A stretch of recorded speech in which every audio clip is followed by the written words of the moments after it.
Hello, everybody. We are Bridging Realms with Melody Pash, and this is Jill and Darla, my team. Say hello, ladies. Hi. Hello.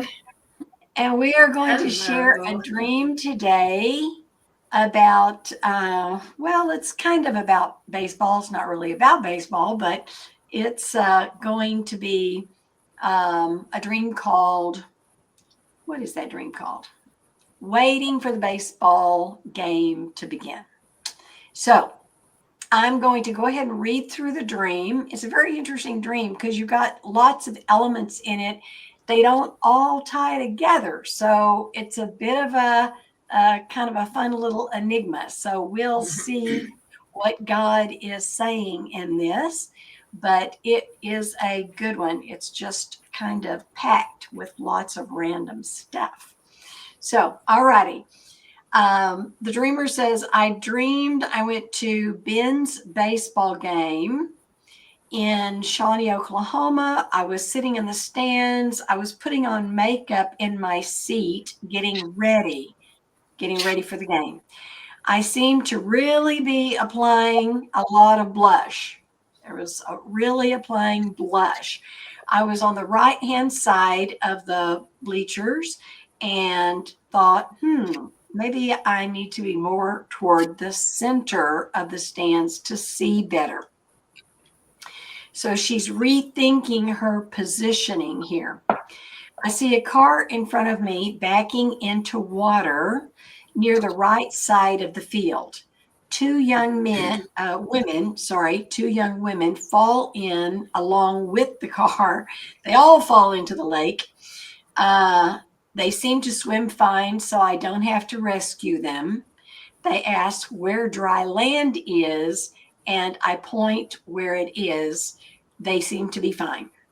Next, Samuel has a jewelry headpiece like a necklace on his head, and someone has put another piece of jewelry on him, and she's upset because Samuel is her son and she doesn't want the feminine stuff on him.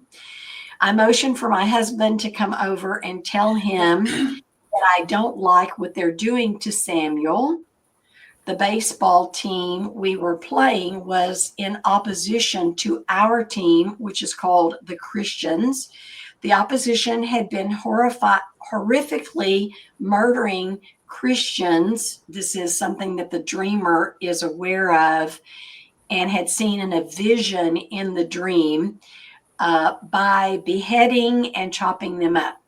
And the only way for these two people groups, these two different teams, to be at peace or to come together in a place of peace was on the baseball field. That was the only place that was neutral ground for them so that they could actually do something without fighting, from what I understand.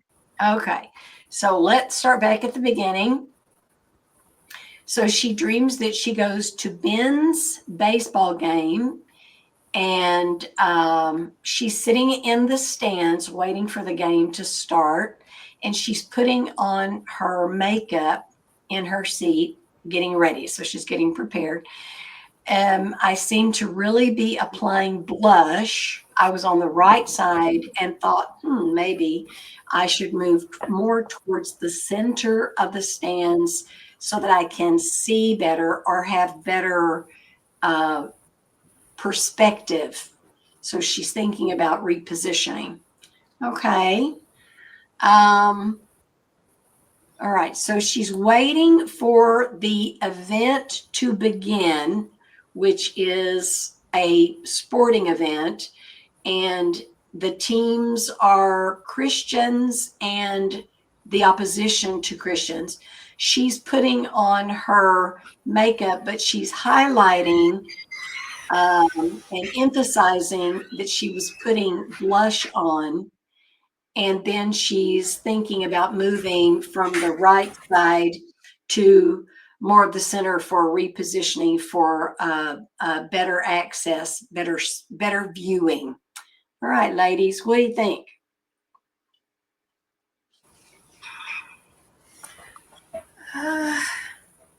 Well, a baseball game is usually, it represents what's going on in your life or the nation as a whole. Um, so yeah, I think that this is an event that's coming up that might be something that is important, that is specific in the dreamer's life. So she's getting ready for that. And when it talks about putting makeup on, usually that has to do with your face, which is part of your heart. It represents your heart or your mindsets. And so she's putting on makeup, she's getting ready to face that challenge or that event. So it's all preparation for her right at the moment. So um, yeah. Yeah, that's good. Also, excuse me. Yeah, also she's the makeup. We can also tie makeup into your DNA. It's part of your makeup.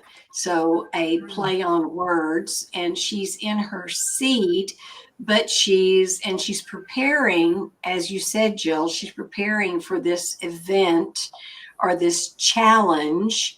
And yeah, I do think it could be corporate for sure.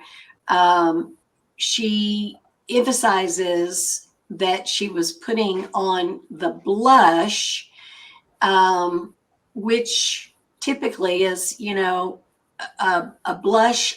We think of a blushing bride, or, we're talking about health and beauty and um, being in a place of wellness.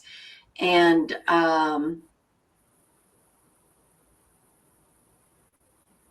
let's see, where was I? Let's see. And she says she's on the right side. And she's thinking that she might need to move to the center. The center is going to be about being centered, more centered rather than to the right. So if you're right, Jill, and it's corporate, we're talking about like the nation or the globe, then she's wanting not to be too far to the right because her views are not going to be as clear. She's not going to have as clear a perspective of the game. So she's thinking she should be a bit more centered. And I'm wondering if this is about not only people in the nation, but also people in traditional religion or the church, where they're busy preparing for the challenge, but they're not even positioned correctly. So they're needing to adjust their positioning. Darla, you got any thoughts on that?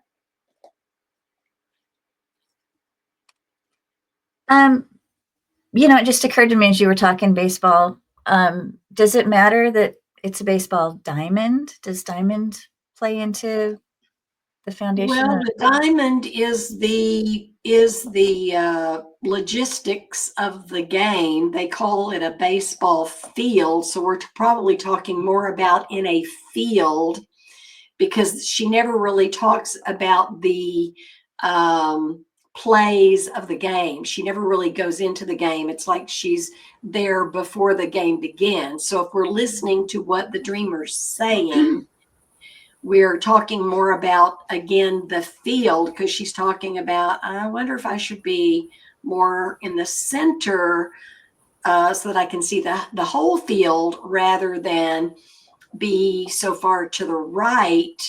And she may be talking about a field of trade, a field where she, something that she occupies. Again, if this is corporate, the field could be most any structure or system that we're connected to. Yeah, Okay. and I think that being centered would be important because you have to be able to negotiate with others, other plays. So I would think that would be very necessary to be pretty centered then. Well, and I think centered is more foundational than being so far to the right or to the left, which we Right. in the nation definitely have an issue with. People seem to be they swing way to the right or way to the left, but no one, few seem to be really standing well centered, um, Yeah. where they're foundationally in a good place, where they're, as you say, Jill, able to negotiate both sides. You have to be in the center and you have to be somewhat neutral. I'm not saying you don't take a stand. I'm saying you have to be in the center if you're going to be able to negotiate between the right and the left. What if this is also about those who mediate and intercede for both the right Ah, and the left? Mm. oh, yeah, that's good. Hmm. Hmm. Yeah, this is a beefy one, isn't it? Yes, it is. Now, the other thing about the blush is, when I heard this dream, I immediately heard Jezebel getting ready because Mhm. Jezebel was busy putting her makeup on when Jehu came for a visit to throw her down. And so I'm wondering if this is also connected to control and manipulation on either the far right, far left side, and the redemption of it is the innocence of being a blushing bride or being healthy, being in that place where you're centered, you're balanced. There's some balance, right? Mhm. Yeah. Because there seems to be a I lot of control and manipulation on either side of the platform, right? Right, right. Well, I really like the fact when you said that it could be intercession, Mm-hmm. because that definitely would be front and center Yeah, for absolutely. You're right. any spiritual climate, whatever's going on. Exactly. So, And when you're interceding, you're not interceding just for the benefit of those who are on the right side of things, those who are righteous. right, You're also interceding for the Lord to move in the hearts of those who are right. not on the right side, but are far left, far Yeah. liberal. And So maybe that that positioning, yeah, is very important, to be centered and to have your seat of Yeah. authority there. Oh, and where she's making her stand, yeah. you Mhm. know. Mhm. Yeah, absolutely. And she's preparing. She's preparing for the challenge. She's getting ready for the fight. Right. As Jill said at some point,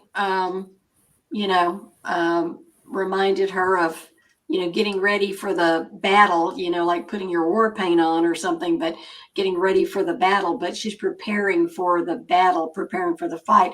And that is also what the intercessors do. Yeah. They fight on behalf of the purposes of God, to see the manifestation of the purposes of God. Yeah, that's good.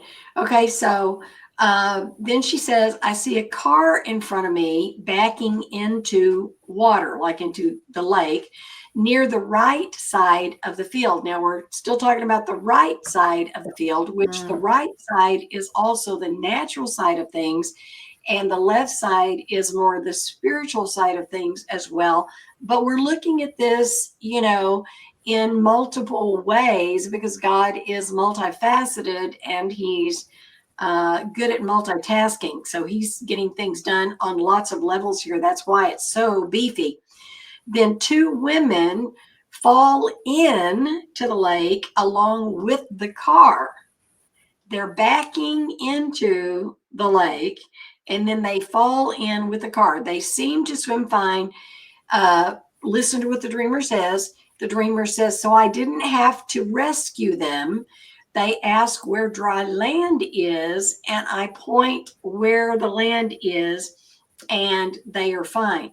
So going back is going to be focused on the past. It's going to be something focusing on the past, and they may have been trying to get to the spirit of things, but taking a car certainly in reverse, where you're reverting back to things in your past, is not a good place to be. So the car falls in because it's not a marine vehicle and it's not aquatic, right? And then they fall in. But the dreamer says, and this is interesting, she states that they were able to swim and they were fine. So there was no reason for her to step into the obligation of trying to rescue them. You guys have some other pieces on that? Well, for me, what first came to mind was the blind leading the blind, where they fall into a ditch. And so, yeah, backing in, usually you face your danger, when you're driving, you don't back into danger, or you don't back into the unknown, because that's like burying your head in the sand. It's not facing up to what's going on. So yeah, they kind of had a problem there, but they did know how to swim, so they were being forced to swim, but not being able to find their way. So still asking for direction, that sounds a lot like some of the church. People that, that should know and still, are struggling. You tell them and you tell them, and they still, still need that help. Right. You're right. Yeah, that reverting back, and that again ties into the church. How many times do we need to be healed and delivered? And, it's like we revert back because we are focused on our trauma rather than focused on the healer, right? Yeah, When sure. we're focused on the healer, you're not standing in the midst of that trauma or whatever your injury or your wounding is. And yeah, you're right, Jill. They were forced to swim. They knew how to swim. They were forced to swim. That whole paragraph to me seems like a bit of a distraction that the dreamer did not fall for. And then the two women, again, as the church, asking, where's dry ground? It's like all around you. Where's safe? Where's land? Where's safety on land? It's all around you. But you're missing it because you're looking at the past.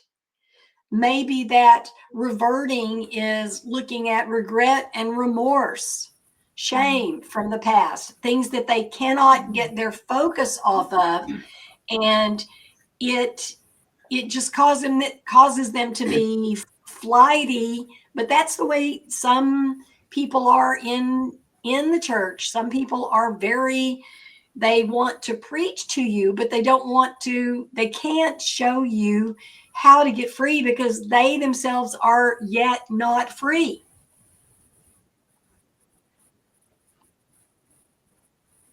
Where's the safety of Yeah, that land? makes perfect sense. Right? It's right there. It's all around you. The safety is all around you.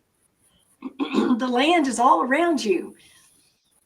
The only reason you wound up in the lake was because you were reverting to the past. Yeah. I wonder also if maybe it's codependency too, Oh, because yeah. there's two of them together and they both fell in, um, both in the same situation. So, Absolutely right. And I definitely feel like that's accurate, Jill, because yeah, you've got a partnership there. You've got an agreement there. It was two, not one. And thank goodness the dreamer did not fall for that distraction.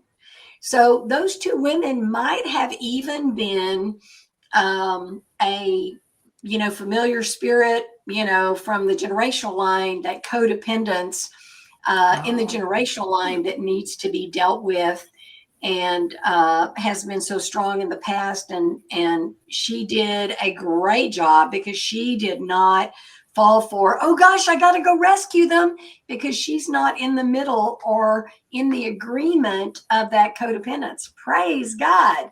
She has gotten past that. She's gotten healed of that. She got delivered of that. She said, they swam just fine. They didn't need me. And isn't that the way? Shouldn't that be the way we look sometimes at people in the church? It's like, yes, I will pray for you, but I also need you to receive. And I also need you to, you need to also get your focus off of, that, your car just fell in the water, and look forward, move forward, as Jill was saying. oh, And yeah. yes, there's danger even in the forward motion. If you're taking breath, drawing breath, you're in danger of something. But the whole issue is that trusting the Lord, being prepared for the battle, and trusting the Lord, right? So good job. Darla, were you going to say something and I interrupted? No? No, this is such good information for someone preparing. I mean, to have all of this laid out right in front of them, it's amazing. That's good, isn't it? It's packed. The stream is packed. I'm telling you. Yeah, and I love the part that Jill brought up about the codependence, because it's definitely an agreement. Okay, so the next is Samuel, who is another. They're at Ben's baseball game.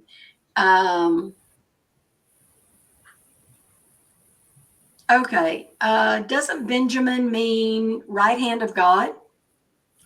Somebody Yeah. look that up. Okay. Yeah, it and means this is son of my right hand. okay. All right. So the baseball game is about the I think it is about the intercession, ladies, because the right hand being the natural, but also think of the arm of the Lord, like his hand, his hand or his arm, which comes against the enemy. I'm wondering if that also ties in. Benjamin was also the awaited promise. Rachel waited a very long time in bitter sadness for Benjamin, and he was the promise, and then he actually went through all of the woundings and all of the challenges of his life, and yeah, wound up. Okay, I'm telling two stories. I have to back up. Anyway, Rachel was Benjamin's mother, right?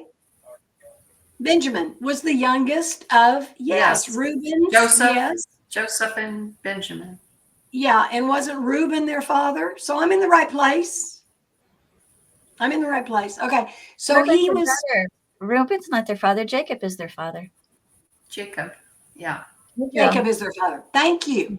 You're welcome. So Benjamin was the promise, which represents what happened to Joseph in the palace, where he was able to feed all of the nation as well as his family. So that's what the intercession is about. It's about what's coming in the next generations. There's a lot there because this is very generational too, right? So next, Samuel. Samuel represented the prophet who And anointed and commissioned kings, right? And right. somebody has put jewelry on his head and other pieces of jewelry. And the dreamer, who is the mother, gets tweaked by this and is angry that they put feminine elements on him. And she motions for her husband to come. And she's telling them, I don't like what they're doing to Samuel. I don't like what they're doing. I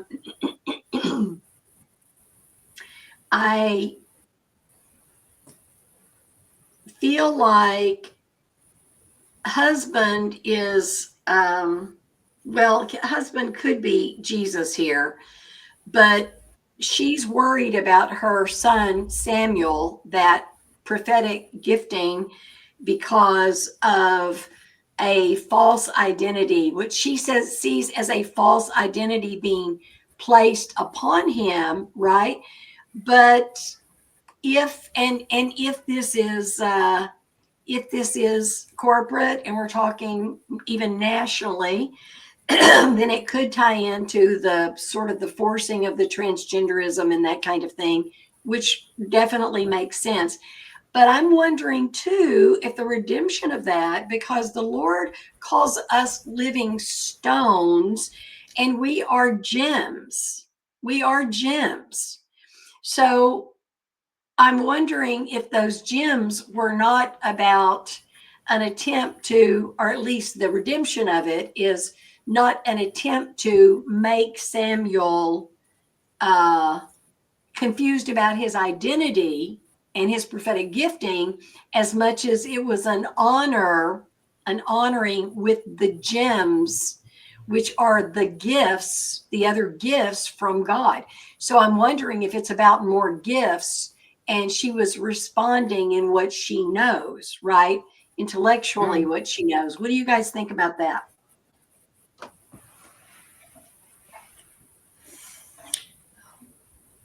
Well, my first thought was the story of Samuel, which his name means God has heard. And it ties back to the story of Hannah. And she gave Samuel to the priesthood. She gave Samuel back to the Lord. And so that was an offering. And anyway, the favor of the Lord was upon Samuel. And that would represent also all of the gems and everything that that would represent as far as gifting and intuition and the prophecy as a prophet. So he was definitely blessed. And the dreamer here doesn't understand that all of these gems are a blessing, and it's just not what she expected or how she expected them to look. And so oftentimes I think we are misled by our own intuitions and our own ideas as to how things should look when the Lord does bless us. And so that might be part of that too. But it was definitely a blessing, which she mistook for something else, that the purpose was different than what she had thought. Yeah, I absolutely agree. Yeah. And maybe go ahead, Darla. And maybe a confirmation too of, God has heard, well, who does he hear? He hears the prayers and the hearts of people who are interceding. And those, when the more you talk about gems, the more I see a crown, and I don't know. And they did put a necklace on his head. So a crown, on his crown. So the crown is obviously already in his DNA and established, but now they're adding, the blessings. You're seeing the blessings of them. Yeah. Well, thank goodness for confirmations, because like you said, this dream is so meaty. There's so much here. We need the clues and the confirmation. But Mhm. that was another example too of when we dream and when we interpret through our own emotions, and our, sometimes old things pop up that they just have no place there, which is another plug for unity, that you have to know who you share these things with, because we've all had dreams that we think, oh my gosh, this is terrible. Like one of the favorite old standbys is, I had a dream that my best friend slept with the preacher. And so you don't run around saying, oh my gosh, she's sleeping with the preacher. That has nothing to do with what the dream was about. Yeah. But the dream was about this coming alongside in ministry. So all moving forward, all positive, and all just like the Lord, in his goodness. Yeah, absolutely. And just to piggyback on what you were saying, Darla, about, a lot of times people will, and I will ask a lot of times, what's your impression of the dream? I'm not really asking what your emotion was in the dream. I'm asking what was your impression of the dream as the dreamer. But a lot of times the dreamer will feel like their emotion is what drives the interpretation. And you can have inaccurate emotions, as you just said, that are connected to soulish issues, traumas of the past, all kinds of things that have nothing to do with what's going on in the dream. And then the enemy will use those things to distract you from the true message of the dream, which will always have redemption. It will always, Jesus is always bringing the redemption.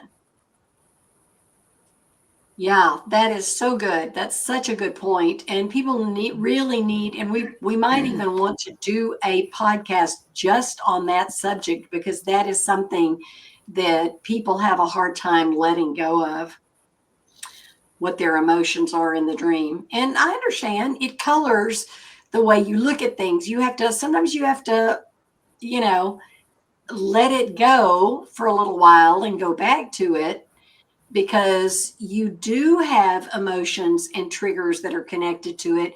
And you need to learn to compartmentalize and to look objectively and pragmatically at what's happening in the dream, rather than assuming that because your emotion was negative or positive, that that's driving the accuracy of the message, because that is not always true. In fact, rarely true.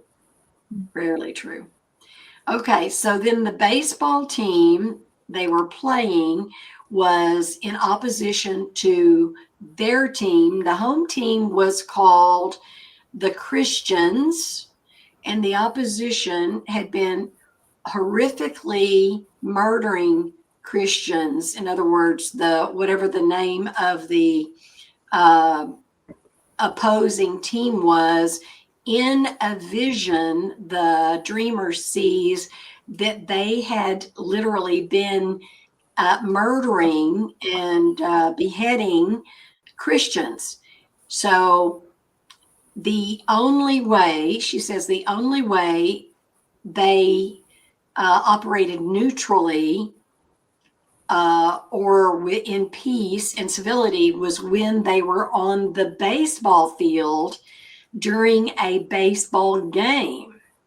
Very interesting. Yeah. Very interesting. Yeah, it is. For one thing, when you're in a game, you have to play by the rules. So they would be forced to be playing by the rules. So they would not be able to take advantage and do all their illegal acts. They would be hampered by that. So that's probably one of the reasons why. And also the fact that this ties in to the intercessory prayer, because, she was preparing for this game and this game. Spiritually, you have to prepare. You have to get the groundwork, and spiritually, you have to be involved in order for the outcome to be the way that you want it to end. So it takes some interaction. So not only is she sitting on the stands, but she's also involved in, very much involved in what's going on with the game. Absolutely. And how it's going to turn out. Absolutely. I agree with that. And I also feel like the being centered is very, very important there, because as you say, Jill, they have to play by the rules while they're in the game. But if the baseball field, that field is the only place where they are neutral and they can operate together in peace, then doesn't it make sense that the prophetic intercessor would be centered there, where she can declare to both sides, the opposition and the home team, everything that is God's heart and God's intent to bring unity and to heal the chasm that's between these two people groups.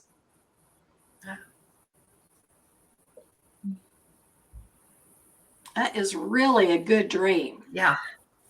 And being a baseball game too, in baseball, you're talking about warfare. You're talking about playing the game, and whether you have strikes or home runs or bases filled or whatever, you're talking about, could be even like the nation. We've got the left and the right, and you need to be centered in order to negotiate with both sides, like we were saying earlier.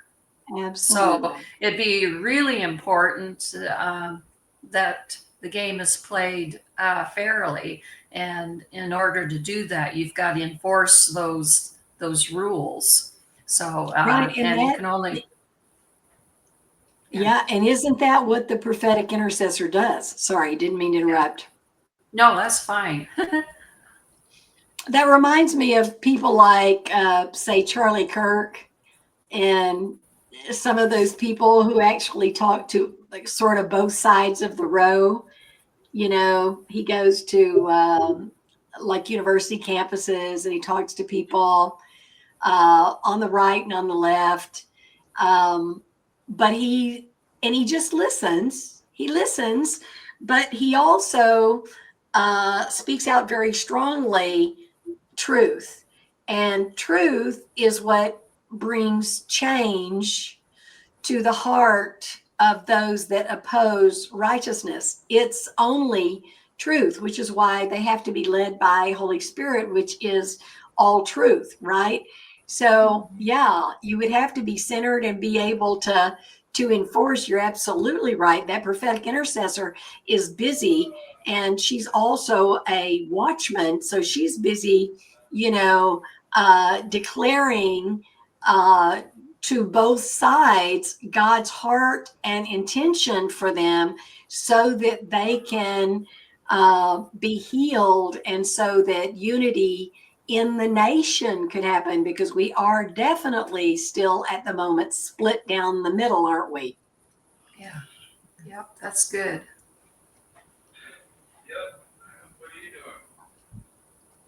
That is really good. That is really good. Yeah, this little dream had a lot of meat.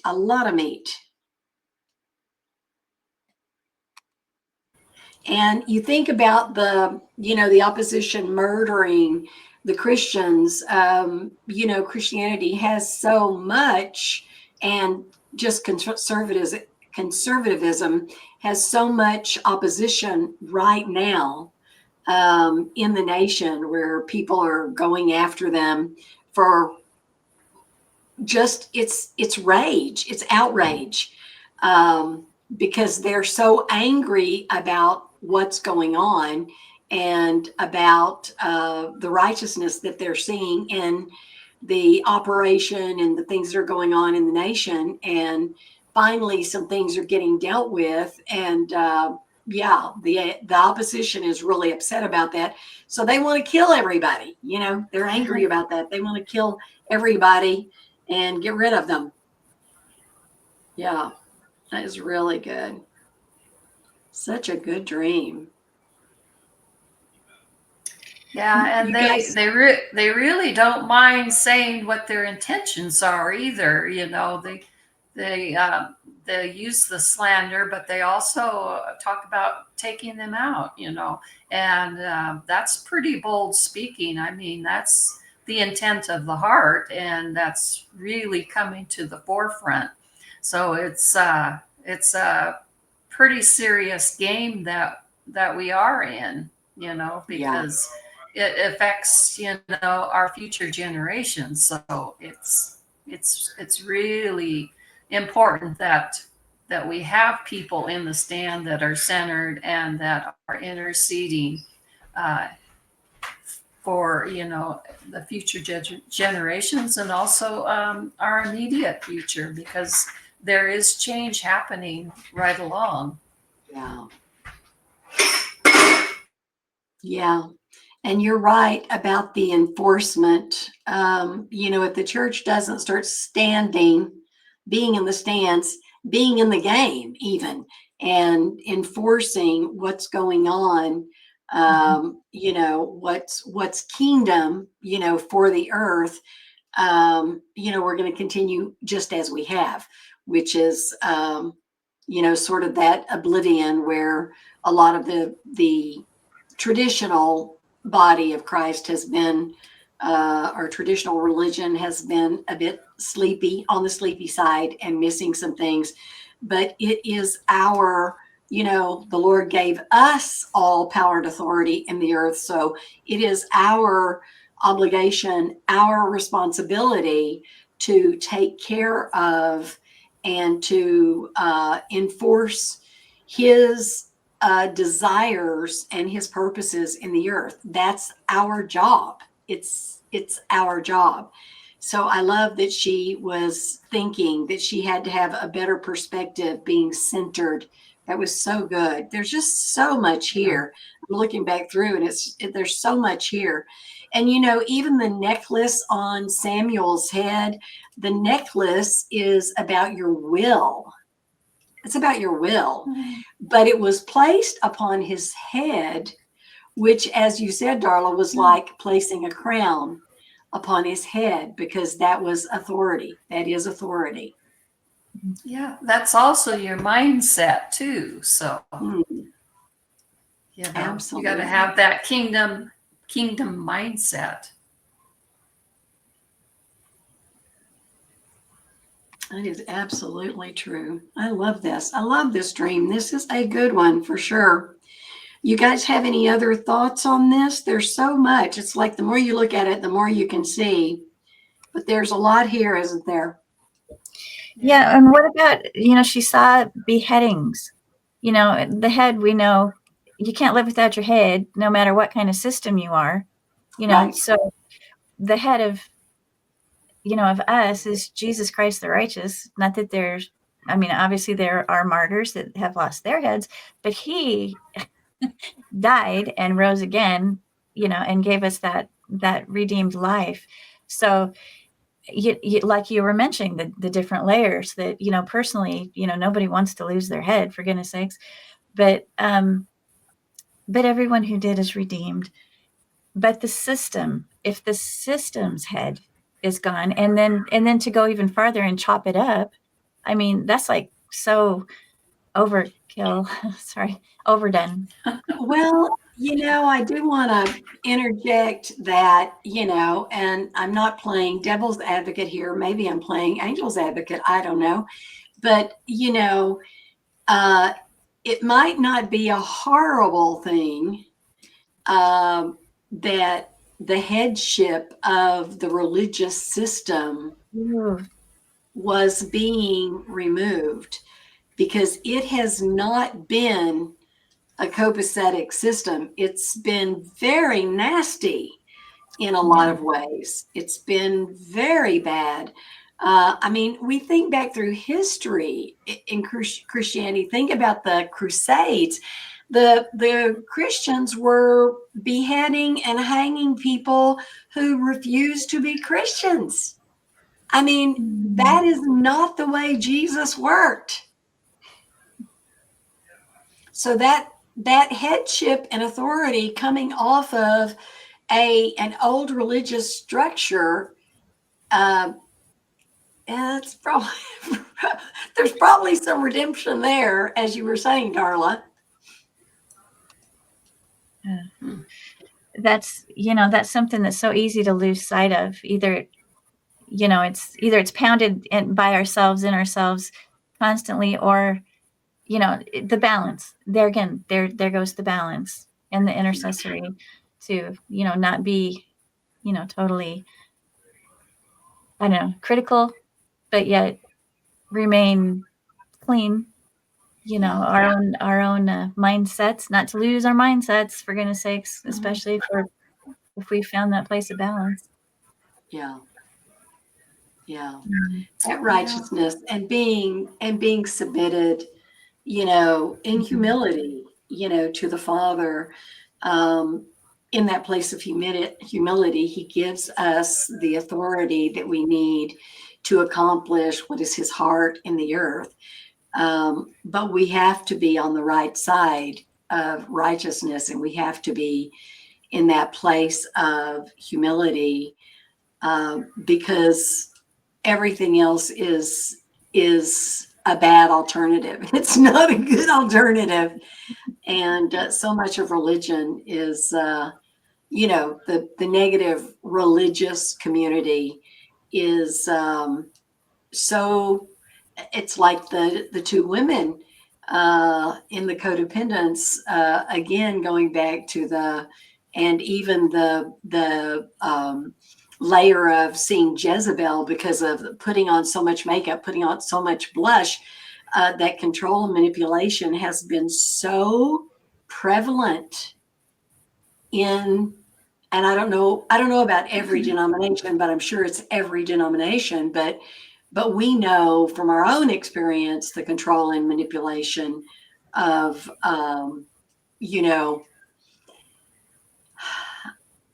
all of the fear tactics and everything that's been used to control people to convert to Christianity. It never really seems to be about relationship with God. It's about converting to Christianity. And we're back there again, this other level of the nation, again, that people trying to convert, the Democrats are trying to convert the Republicans. The Republicans are trying to convert the Democrats. And they still can't see and are not position centered with a foundation, the right foundation. They still cannot see the place where they're well centered and they're in a strong place, that safe place, that safe land. Where's the land? Where's the dry land? Where can we be safe? Well, it's in that place of balance where the Lord gives us balance and helps us understand that both sides, despite all of their little curly cues and twists and turns and flaws, both sides need the cross, the appropriation of and the redemption of the cross. Both sides have to have that salvation. It's not about a conversion. It's about an introduction into relationship. Yeah, and we all want to bear fruit that lasts. We don't want it, popcorn. But even, we've joked about how we used to get saved every Sunday. How do you produce fruit when you're a brand new baby every Sunday and you're never free to experience the Holy Spirit in his freedom? Right. And even these dreams, if we don't let ourselves stretch and absorb some possibilities, then we never get the fruit, and so there is nothing to last. I think, and I could be wrong, but I think there are seasons, and we're not always all in the same one, of preparation, of put your foot out there and stub your toe, or make a stand and bloody your nose or get a black eye, and it hurts us and it makes us kind of a laughing stock, but yet there is still redemption. And if we keep showing up, some of our key words, just show up, keep showing up, all things are going to be redeemed. And Yeah. any blunders are going to turn into a good example to help somebody know what not to do. Sometimes a bad example can be a good lasting example, It's true. another fruit that lasts once it's redeemed. That's true. You're absolutely right. Yeah. Yeah, you're absolutely right. Yeah, I hate those lessons where you have to learn by watching what not to do. Those are difficult lessons. Those grieve me, but at the same time, God does use them. He absolutely uses them. Well, this is a very good dream, and I think it's like a 411 because she also had a vision of the Christians being beheaded and all that. So that was a pre-warning that if you're not centered and that your heart, your makeup isn't right, that you can fall into a situation in this game of life that will take you out, and your authority will be taken away from you. So you have to be an active player, and you also have to be active in intercessory prayer, preempting and enforcing those rules, those boundaries. So it's very important for the body of Christ to step up. A lot of them feel like, well, we won the election, and they dust their hands off and say, well, there it is, there it's done. No, that's just the beginning. They have to enforce the rules. They have to enforce those boundaries. And it's really important. Otherwise, the enemy will come in and play unfairly. Yeah, you're absolutely right, Jill. And it's the reality is it doesn't matter who's in office. It really doesn't. Right. If the righteous will just stand and enforce the Constitution. Right. That's our job. Yes. And we do that in prayer. We do that in the spirit, but we also have to do it in the natural as well, right? That's why I love people who stand up and make a physical and a natural stand, because it affects it and it influences and inspires others who do not want to be under the tyranny of all of the control that we've lived under for decades, maybe longer than that, but it's been a very long time. That's a really deep rabbit hole, but the picture of Samuel is just a little boy, but he was crowned with the jewels. God has heard. That's what his name means. So God has heard, and he has given us the wherewithal, the jewels, to affect the outcome of the game. So we need to step up and receive that responsibility. And I think that's what this whole message is about. Absolutely. And Lord, the three of us come into agreement. Lord, your word talks about a threefold cord. We're a threefold cord. We're a tight knit threefold cord. And we stand together and we say, it is done. It is done. And you're still waking up your intercessors, your prophetic intercessors, and those who don't even understand what they're called to do. You're waking people up and you're giving them dreams so that they understand that it's time to take action, as Jill was saying. And we stand together and we stand in righteousness and we stand under your banner, your flag. And that is the only identity that we need. We have your DNA in us and we stand as your family and as your children. But we take authority over what you have given us to take authority in. And we trust you, Lord, to show us where we need to take those stands in a natural way, in a spiritual way, in whatever way you call us to participate in the name of Jesus. And we thank you for Yes. that. We thank you for that. Yes, Yeah, what a good dream. absolutely. That's a good one. I love processing dreams with you guys. You're my favorite. You're my favorite dream processors. I love it.